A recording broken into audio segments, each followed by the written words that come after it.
Take a look at this. That's the Bayern centre-back pressing just outside the PSG box. And this isn't from a second phase of play or a set piece or anything like that. This is just how Kompany used him in the press. And the first half of Bayern and PSG's tactical approach showed how teams in 2025 look at football. And Kompany in the first half might have shown us exactly what it takes to break this modern approach. Some of Bayern's best work actually came out of possession, so let's start with that. PSG would look to build up in the deepest areas as much as possible, using their preferred back three with Nuno Mendes tucking in to assist the build-up play. And Bayern often had two approaches to their pressing, often depending on the movements of Serge Gnabry. Harry Kane was almost always fixed on Marquinhos, with Olise keen to push up onto the deeper Mendes, but at times we'll see Serge Gnabry remaining slightly deeper in the midfield, either on Neves or Vitinha, allowing Bayern Munich to be man-to-man in the center of the pitch as well as in the back line, giving them a little bit more safety. And Gnabry would only look to press if he could keep one of the midfielders in his cover shadow.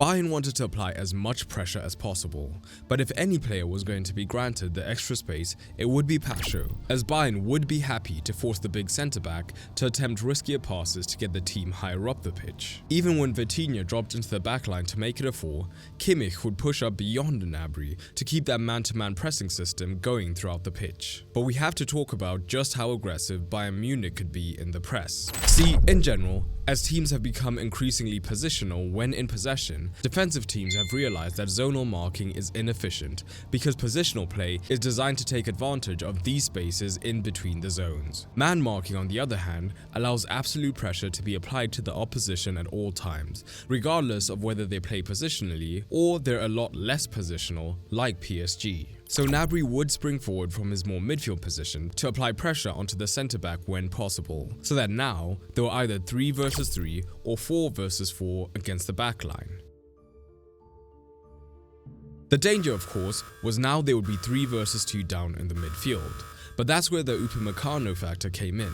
The Frenchman was instructed to be the more aggressive centre-back, and he took this to ridiculous levels, looking to follow Fabian Ruiz no matter how deep he went to ensure that PSG couldn't establish that central midfield dominance that they rely on.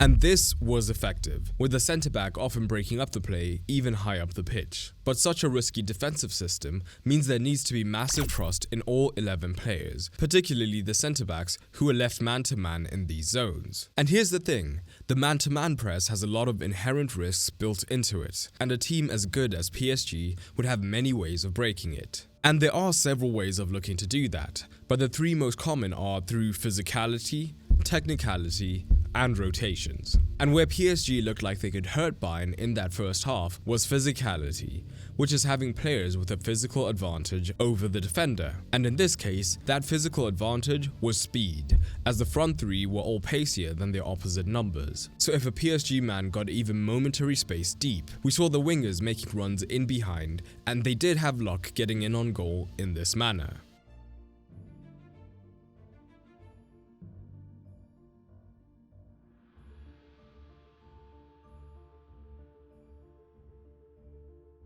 But there was so much more to their play than just simply playing the long ball over the top. And the way PSG used the width down the right was particularly interesting. We've often seen PSG's right wingers hold the width, with Hakimi often making moves into central regions. But in this encounter, Hakimi actually moved wide fairly early on. The knock-on effect was because of the man-to-man press of Bayern Munich, a naturally highly attacking winger was being forced to track quite deep, much deeper than he would ideally want to.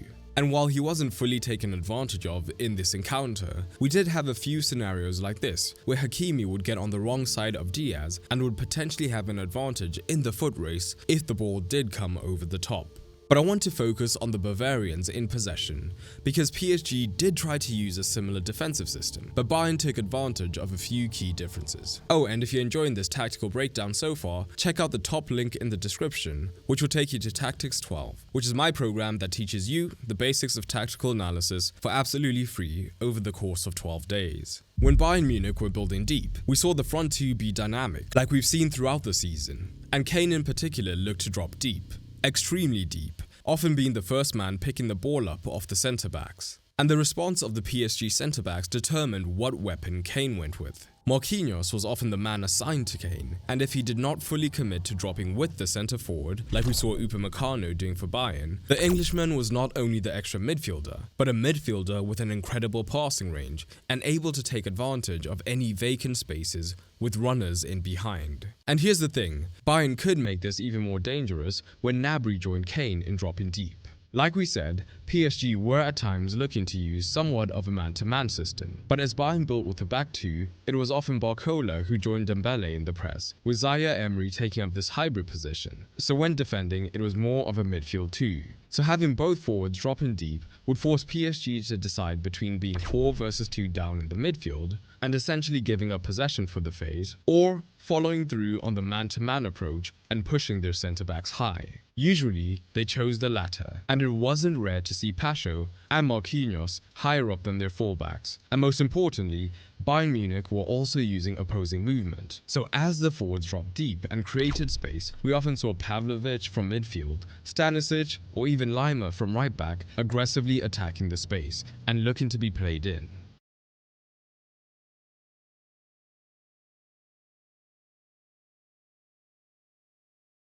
So again, it was forcing decisions, as if the centre-backs tried to account for the runs, the midfield overload was in full effect. And at the same time, Bayern were exposing one of the weaknesses of the man-to-man system, which is, if a midfielder or a right-back like Lima makes this central run, is the defending midfielder or the defending left winger like Kvaratskhelia going to consistently track back? Probably not. So Bayern ended up in several situations where they were one pass away from getting players into these dangerous positions. And we actually see a lot of these elements for the opening goal. Bayern are pressing with a 4 versus 4 high up the pitch, and we see Diaz has tracked deep to stay on his man Hakimi. Tar follows Dembele as he drops deep, and Stanisic follows his man as he moves into the central space. Upamecano continues the man-to-man press, winning the ball back off Mendes, who'd rotated with Ruiz. Gnabry's immediate movement is deep, drawing the press of Pacho, and Olise makes the immediate run into the vacated space, eventually leading to the goal. So, is extreme rotation and positional fluidity the best way to break the man-to-man press that's dominating modern football? Let me know down below, as well as any other thoughts on the match. Of course, I only focused on the first half due to the red card and most of the interesting tactical elements happening in that half. But I'm super curious to hear what you think Kompany will achieve with Bayern this season. Again, drop it down below and don't forget to sign up for Tactics 12 through the link down below.